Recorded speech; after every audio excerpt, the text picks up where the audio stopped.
Hello,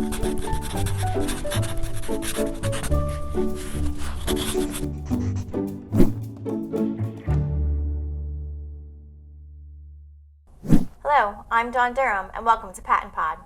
Behavioral screening and progress monitoring are critical components of an integrated, multi-tiered system of supports.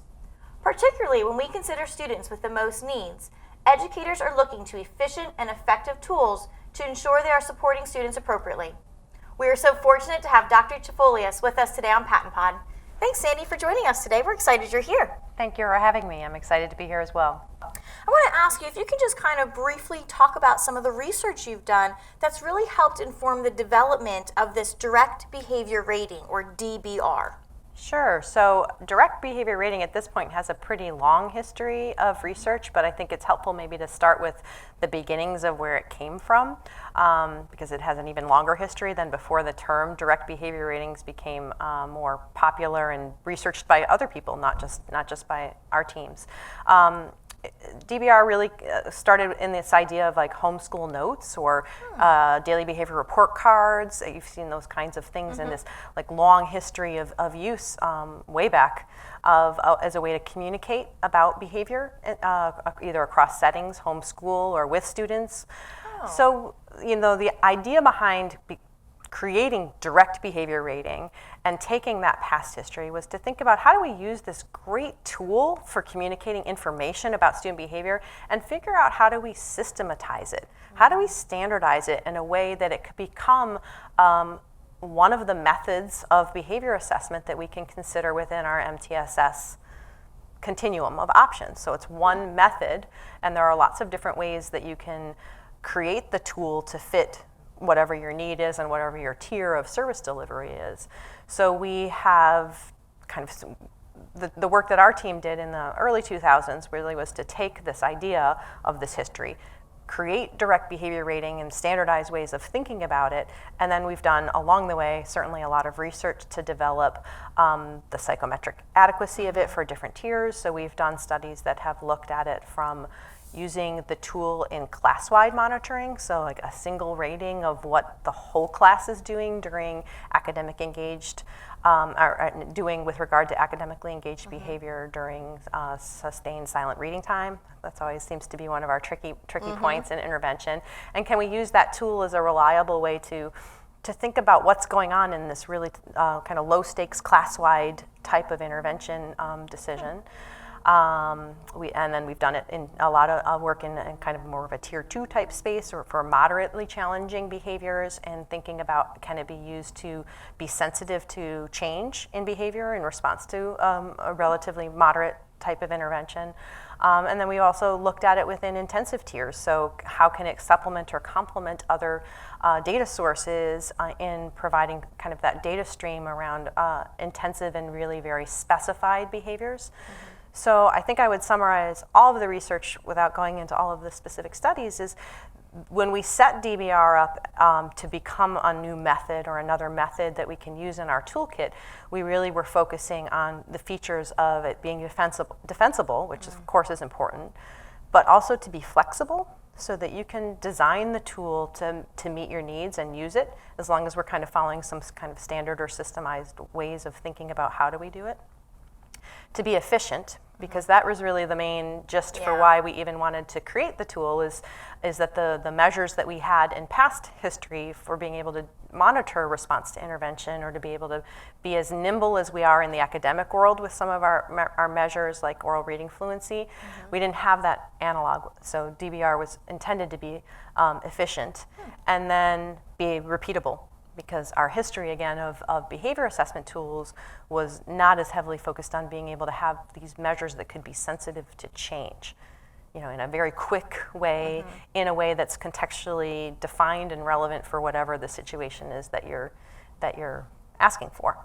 So it really kind of stemmed from how do we standardize and how do we make this a systems level approach, keeping a tool that is reflective of small incremental changes in behavior, but as you had said, very effective and efficient. Because in the classroom setting, whether it be small group, whole group, a larger group setting, we just don't have that time to be getting at something that's very cumbersome, whereas we needed a tool that was systematized with some basic standards and allowed us to kind of provide feedback on these incremental changes and adjustments. Sure. So by standardization, we really looked at like how could you design the instrument and what are the procedures used for implementing it. I think that's exactly what you hit the nail on the head. And again, the focus on efficient and also be able to measure sensitivity to change.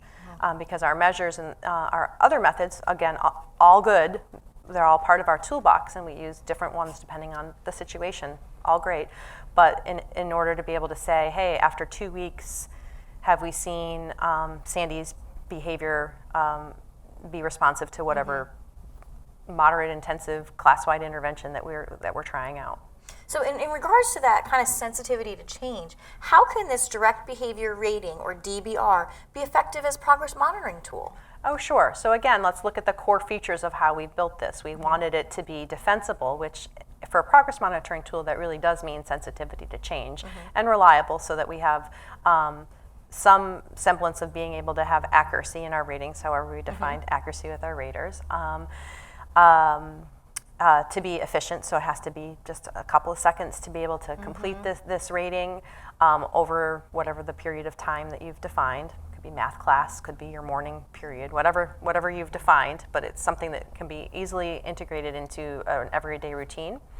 And then again, as I told you earlier, flexibly defined, because our progress monitoring tools, at least in behavior, we don't have a one standard rule of what we're looking for in behavior, right? Yeah. So we could argue on the academic side, although I guess you could argue both sides too, but let's just say that we can use oral reading fluency as an indicator of overall progress in reading. On the behavior side, it really depends on the what you're targeting. Again, so for a really intensive core, intensive tier student with behavior challenges, it might be something very specific, such as, well, I have a colleague who used to say, if picking at dust is the behavior that we need to be observing because that's what the concern is, then that's what we'll do. But it could also be flexibly defined to look at what are the general classroom behaviors that we think all students need to be. And for us, we've defined those as really DBR, what we call DBR core, or 3 core behaviors that include being non-disruptive, or monitoring disruptive behavior to the point of how much is it interfering with what's going on in the rest of the classroom. We need to be academically engaged, because it's not just being non-disruptive, but if it's also accessing that great core instruction that's being provided, and then also being respectful. So there's this space around that, relationships that are going on in classrooms that can interfere with, again, your access to being able to be ready to learn and ready to access all the great things that are going on. So when we think about DBR as a screening or as a progress monitoring tool, we are looking for something that is reliable, that's quick and easy for us to kind of jot down and make note of, but that can be integrated without too much hassle. And when I hear you talking about these 3 core behaviors, is when we think about that, to what extent is disruptive behavior interfering with the learning, being academically engaged, and then the idea of respectfulness, and kind of tying all those aspects into what it is we're looking at and how we're approaching the measurement of the targeted behavior, or targeted behavior we want to eliminate, if you will. Yeah, so again, let's go back to the tenet of flexibility of the DBR too. So we've defined these 3 core behaviors as something we want to see in every kid, right, in a classroom. But it doesn't mean that you have to use those specific behaviors the way we've defined them. You can fit them in within your existing, I think I wanted to highlight what you had said about how you integrate or put it in with the existing things that you're doing. So let's say that you have school-wide expectations and you have your matrix of what your behaviors are. How can you take those as an example to define them in a way that provides examples and non-examples, and everybody can get anchored as to what we're going to rate using a DBR. How do you fold in or maybe integrate some of the things that we've done our research into those? Or how do you, again, in the intensive case, choose behaviors that are very specific for this intense situation?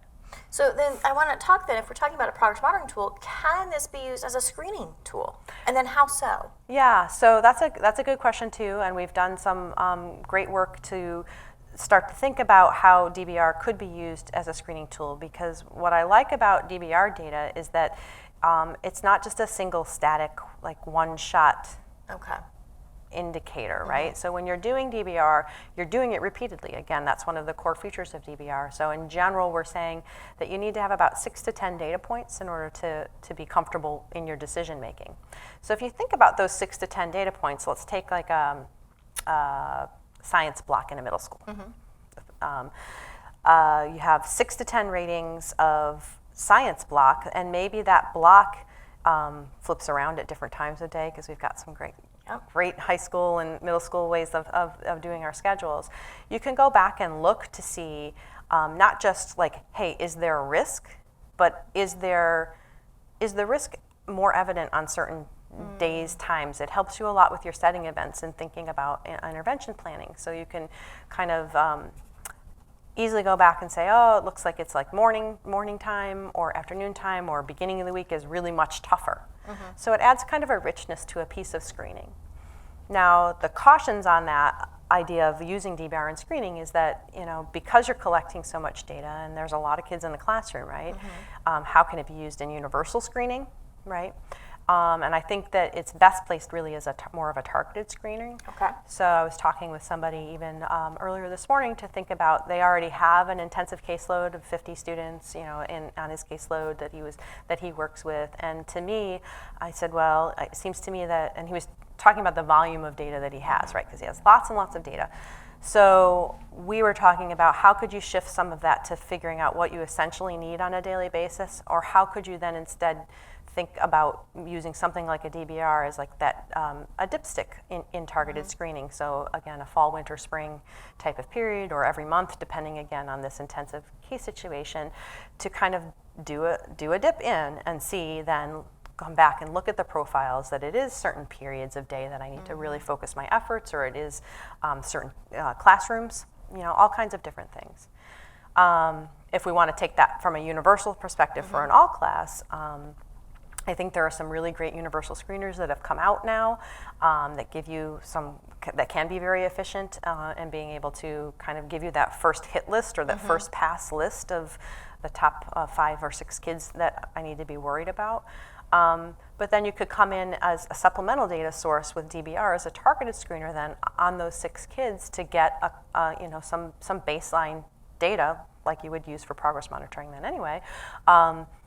To again dip in to do a little bit more of a dive to when and why and how and where and all those great questions about why we got that risk score on the universal screener. So it sounds like it's more diagnostic in nature? In that case, it could be, but it's still really a targeted screener for more diagnostic purposes, right? Okay. So now we have this risk indicator come up, and we're not really sure, like, what do we do next, right? Where do we go now? It's a red flag, but what does that mean? Yeah. What now? Yeah. Yeah, and again, I think the beauty of that is we're not double dipping across lots of different data sources then, because those data that you then collect become your baseline for your intervention planning. And so you've already got your A and your A-B sequence of being able to say, well, this is where we were, and this is where we need to go next. Right. And then monitor that with that progress monitoring. Yep, with the progress quick, monitoring. efficient, reliable measurements that measure that small incremental change to say, okay, this is where we are, this is where we need to be, where are we on this path? This is where our goal is, and this is where we want to go next. What adjustments might need to be made to accommodate for that goal. So it's the step in the diagnostic part, but it's a step that then provides information that you can use in your intervention planning. To be more targeted, kind of like, more prescriptive in the supports we're offering within a multi-tiered system of support in regards to around behavior. So I think that's a good way to think about this. When we think about that direct behavior rating, we know we need to have tools that are efficient. We know we need to have tools that are effective. We know we need to have tools that lend themselves to offering more information about our students. Sure. So that we understand the path we have to go down and any adjustments that we might need to make for those students. So I'm glad that you're here at PaTTAN and joining PaTTAnpod today to talk about DBR, and we're so excited that you were here with us. If I may ask just one more question, and we ask this of all of our guests. Okay, it's a tough one. Well, hopefully not. All right. An advice question. What might you offer to the field in regards to advice to help them grow in their education, in their own knowledge, in their own profession? So the adults or the students? Let's go with the adults first. Let's go with the adults. Yeah. Okay. The first thing I would say is that this is why we emphasize professional learning. This is why we have PaTTAN and we have all these spaces, because we don't know everything, right? And so DBR itself is has a relatively short history, I guess, within the span of spaces, but it's not everything for everybody, right? Mm-hmm. It's part of a toolkit. And so what we want to be able to do is to be able to grow our toolkit. And I think where we'll be in another 20 years in social, emotional, and behavioral realms, because again, we focused pretty much on behavior, but can DBR be used well in internalizing, and in self-monitoring spaces? Like, yes, there's lots of great research that's starting to come out on that. So the advice is to listen to podcasts and go to trainings. No, but no, this idea hey, thanks for that plug. We appreciate it. No, sorry, great. Is this idea of continual learning, right? Because breaking what you know down into core components and core understanding, and then being able to more facilely add things as you add different tools in. So we've had lots of discussion today about how does DBR fit within like a trauma-informed world? How does it fit in an equity lens? Like, it has a space, but we have to figure out what are the core spaces that we're trying to do in student health and wellness and well-being and success in defining that, and how do we fit this as a tool. So constantly learning and adding to your toolbox. Yeah. Learning about these new tools and growing through trainings, through podcasts, through professional learning communities, through talking with peers and adding to those toolkits so that when a tool comes up, you can say, well, how can I apply this here? Yep. Might this be useful here right. for me? Absolutely. I think that's great advice. Do you have any advice for the kids since you mentioned it?